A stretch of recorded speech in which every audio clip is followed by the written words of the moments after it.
अरे जमीन कहां से मिलेगा आपको सबको? अरे बैठिए ना, आप माले के हैं, आपका तो काम है ऐसे ही बोलते रहने का। माले को कुछ पता है? इनको बैठाइए जरा, हम अभी अब बताते हैं। अब सुनिए जरा, आप ये बैठिए, आपको बताए अभी करिए ना। इन लोगों का काम सब हम लोग कर देते हैं, लेकिन रोज कुछ बोलना। ठीक है, आप तो कह लिए, अब तो बैठ जाइए। अरे तो आपको सूचना दे दिए ना, बैठ जाइए ना, अब बैठ जाइए। ठीक है। और कुछ बोलना है, फिर बोलना है? अरे एक बात बैठ जाइए और एक बात अच्छी तरह समझ लीजिए। मुख्यमंत्री अपने बिहार की स्थिति को सबको समझना चाहिए। ये जो बिहार का क्षेत्रफल है या किसी राज्य का क्षेत्रफल है, वो तो नहीं ना बदलेगा। 94,000 स्क्वायर किलोमीटर और आबादी कितनी हो गई है? अब 12 करोड़ के करीब हो गई होगी। जनगणना होगा तब पता चल जाएगा कि क्या स्थिति होगी। जितना इसका बढ़ता है रेट जो रहता है उसके हिसाब से लगभग हो गया होगा। अब आप जरा कल्पना कर लीजिए, आबादी बढ़ती जा रही है, जमीन तो वही सीमित है। आप लोग अगर खाली कहिएगा कि इतना जमीन दो तो कुछ आसमान से आ जाए जमीन, तभी ना दीजिएगा। ये सब सिवाय जिसको कहिए बकवास के, मैं शब्द का प्रयोग करूंगा। अगर बकवास उचित नहीं है तो हम वापिस ले लेंगे, लेकिन है ये बकवास। जब कोई डिमांड करता है कि इसको इतना जमीन दीजिए, अरे जमीन रहेगा तब ना कोई देगा।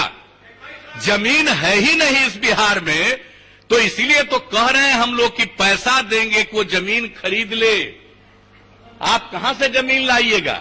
जमीन के एक्विजिशन का रेट क्या है? और रेट बढ़ता चला जा रहा है। इसलिए आदमी को आप पैसा दीजिए और घर बनाने के लिए उसको अभी 60,000 दे रहे हैं, और जरूरत पड़ेगा तो हम उसको 1 लाख भी दे देंगे। लेकिन खरीद लो भाई, जमीन खरीद लो। और आवास के लिए 1,20,000 रुपया दे रहे हैं। आप जा करके लोगों को कहिए, लेकिन आप तो कहिएगा नहीं, आपको तो जुलूस निकालना है, आपको तो जुलूस में सबको लेके आना है। अब चलिए, अब दूसरी चीज हम बता दें, जो योजना हम लोगों ने शुरू की उनको छोड़ दीजिए। मुख्यमंत्री अनुसूचित जाति अनुसूचित जनजाति उद्यमी योजना। अब इसमें क्या हम लोगों ने किया था कि 10 लाख रुपए तक की सहायता देंगे, 5 लाख रुपया ब्याज सहित ऋण और 5 लाख रुपया अनुदान देंगे। ये काम हम लोगों ने शुरू कर दिया था, और उसके बाद अब इसका विस्तार कर दिया गया अति पिछड़ा वर्ग के लिए भी।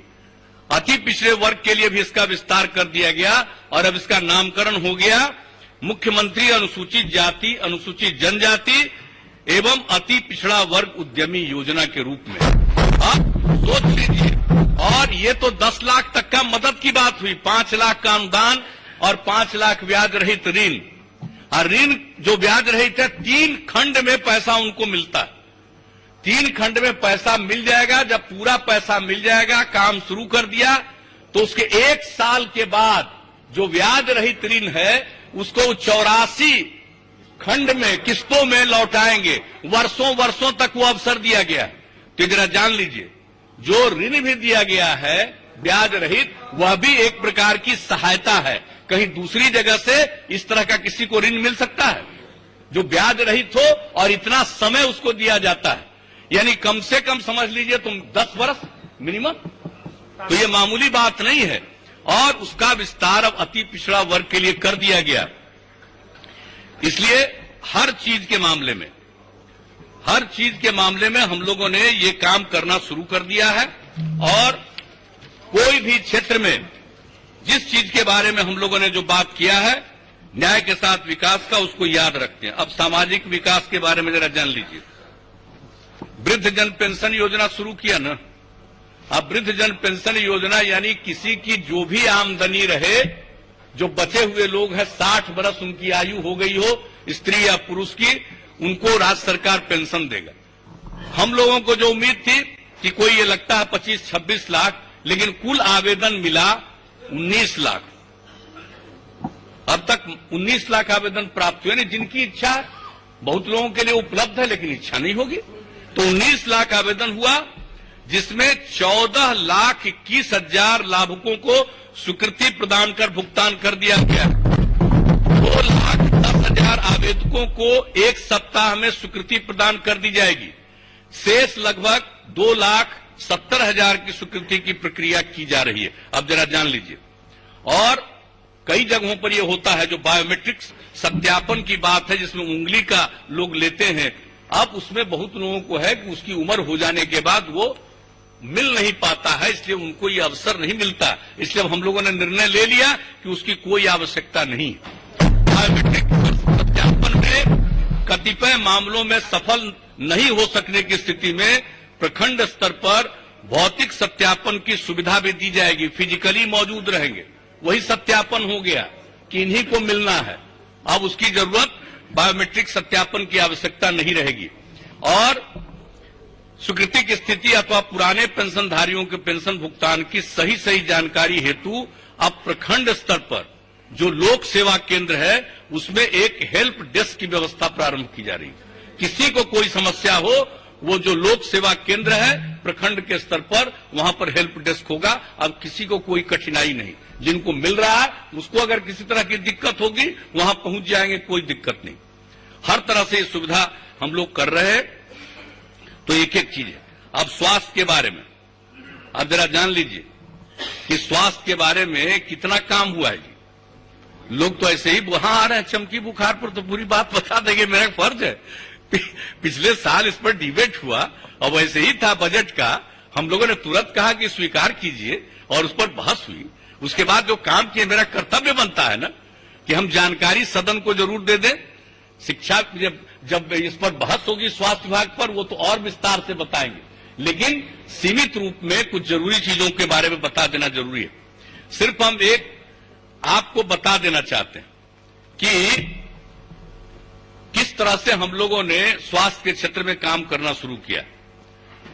आप जान लीजिए 2005-06 में जो प्राथमिक स्वास्थ्य केंद्र में जो आउटडोर पेशेंट्स आते थे, उसका हम लोगों ने सरकार में आने के बाद ही तुरंत सर्वेक्षण कराया। एक सप्ताह में 39 लोग ही सिर्फ आते थे, यानी एक दिन में एक मरीज या कभी कभी एक के बजाय 2 मरीज आ जाते थे। और अब प्रति प्राथमिक स्वास्थ्य केंद्र में अब ये संख्या बढ़कर के हो गई है प्रति माह 10,000। जान लीजिए। अब दूसरी बात है, मातृ मृत्यु दर की क्या स्थिति थी। प्रति लाख जनसंख्या पर वर्ष 2005-06 में 371 थी, यानी प्रति लाख जनसंख्या पर कितने मातृ मृत्यु दर होते हैं। तो 2005-06 में 371 और वर्तमान में घटकर अब ये आ गया है 165 पर। 2005-06 में शिशु मृत्यु दर प्रति 1000 जनसंख्या पर जो 61 थी, अब घटकर 35 हो गई है। 2005 में राज्य में कुल प्रजनन दर फर्टिलिटी रेट 4.3 था, जो अब 16-17 में घटकर 3.2 पर पहुंचा है। वर्ष 2006 में औसत आयु लाइफ एक्सपेक्टेंसी 61.6 वर्ष था, अब 14 आते आते 14 के आगे का आंकड़ा अभी नहीं केंद्र से जारी हुआ, 14 तक ही 2014 में यह बढ़कर हो गया है 68.1 वर्ष। अब जो ऐसे पता है, फॉर्मल अभी अनाउंसमेंट नहीं हुआ है, इसकी जो रिपोर्ट आती है ये 70 के ऊपर जा चुका है। अब महिलाओं का उम्र ज्यादा है, पुरुषों का थोड़ा कम है। यह स्थिति है, जरा जान लीजिए औसत आयु के बारे में।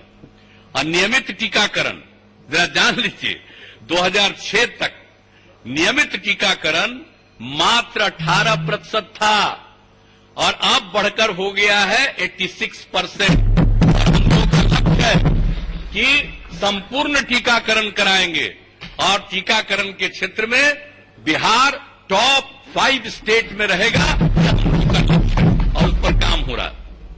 अब इसके बाद तो बहुत सारी चीजें हैं, कितने प्राथमिक स्वास्थ्य केंद्र बने, जिला अस्पताल, सब कुछ हुआ। अब एक चीज हम कहना चाहते हैं कि अतिरिक्त प्राथमिक स्वास्थ्य केंद्र एवं स्वास्थ्य उपकेंद्रों के निर्माण के लिए ग्रामीण क्षेत्रों में नागरिक भूमि सरकार को दान में दे सकते हैं। तथा उक्त स्वास्थ्य संस्थानों का नामकरण उनके परिवार के द्वारा प्रस्तावित नाम पर किया जा सकेगा। वैसे जहां भी जमीन मिलती है बन चुका है।